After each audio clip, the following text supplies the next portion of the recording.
What is going on, people of YouTube? My name's Kurtyoy and welcome back to a brand new video discussing the top 5 series where we look at different prices in different positions and see who I think the best players are there. Rocking my Sheffield Wednesday kit because not in the Premier League yet, hopefully. Life sucks. But remember to like, comment and subscribe so I know what you guys like, what you don't like, and subscribe so you can keep up to date with all the content I post. It'll be daily up until game week 1 is officially started. But we are going to look at midfielders today, the premium options in midfield, 9 million and above I've discussed and decided as a premium price for the midfielders. So let's get straight into things with the first midfielder coming from Merseyside. And that is Mr. Philippe Coutinho. Now, he's the only Liverpool midfielder in here for the simple reason they're just such a lottery.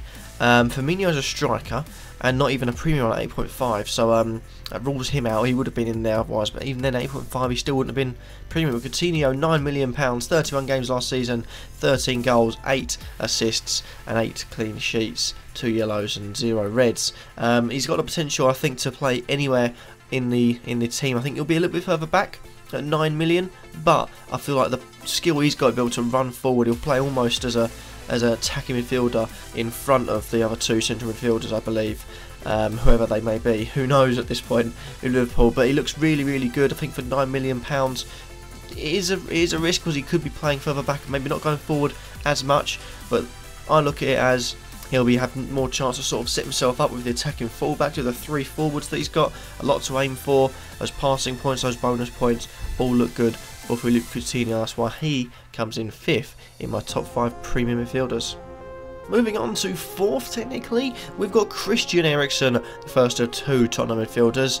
I'm sure you can guess the other one, but he comes in £9.5 million, 36 games played, 8 goals, 20 assists last season, 16 clean sheets. Not a bad record. One of the best midfielders on the game last season, and he could be set to have another season like that. The reason I sort of play him down a bit is that any potential Spurs signings could push him maybe out wide or wherever on the pitch. You also got the fact of they're moving to Wembley, and although it's one thing that some of you guys may know him, or hopefully you all know him. J&O from FPL today said that Spurs at Wembley played against the stronger teams in the Champions League. They weren't playing against like the Burnleys, the weaker Premier League sides. So that could be something to take into effect. I feel like they might get a bit homesick. Won't be as good this season. I think Eriksen might suffer. There'll be other players in Spurs that won't suffer. Eriksen, I feel like, could be one that suffers, but still a good choice at 9.5. And if you are looking at him, I say don't feel obliged not to do him. Now, I've not put him as first, but he still is a really good option. Moving on, we have our first double-figured player of the premium series, and of course, it's De Bruyne. No Hazard or Sanchez, for the simple reason Sanchez is uncertainty about where he's going to play, what club he's going to play for. Even been in Premier League, and will he be trying his hardest if he stays at Arsenal? And Hazard is injured for the start of the season, so I've taken him out, but he is still a good option. But De Bruyne, 36 games last season, 6 goals, 21 assists, 11 clean sheets and just 4 yellow cards. Thing for De Bruyne is that City look even better going forward. It was announced today that Aguero would be staying at Manchester City, which is good news for them. Also got Bernardo Silva coming in, Walker to bomb down the lines. It looks really good for Manchester City, and I feel like it could be a really good season for them with De Bruyne. Potentially having a bit of an off season. Only 6 goals last season. If he can get his double figures of goals, his points tally will looking really good. So I heavily suggest him. Moving on to our penultimate pick, and it is that man from Germany in the Arsenal team, the other premium midfielder they've got, Meza. Now he makes it into 2nd, which is quite a questionable choice, but I feel like it could be a season for him with Sanchez potentially leaving. If Sanchez does leave, the limelight's on him because he is going to be staying. I think we've all confirmed that. Ozil comes in at £9.5 million, 33 games last season, 8 goals, 11 assists, 12 clean sheets, just the 2 yellow cards. Not his best season. He's done better in assists, definitely. But I feel like it could be a better season. He's playing up front, assuming Lacazette's going to be the first forward on the name sheet ahead of Giroud, Perez and Welbeck. And when Lacazette was in Lyon, he had a perfect and really good sort of understanding with a player called Fekir, who has been likened to Ozil. So if they can get that understanding going, I think already attached past to each other quite well in pre-season games. Ozil looks a really good buy, and personally I think looking at him, I feel like this could be his really good season we've all been waiting for so long.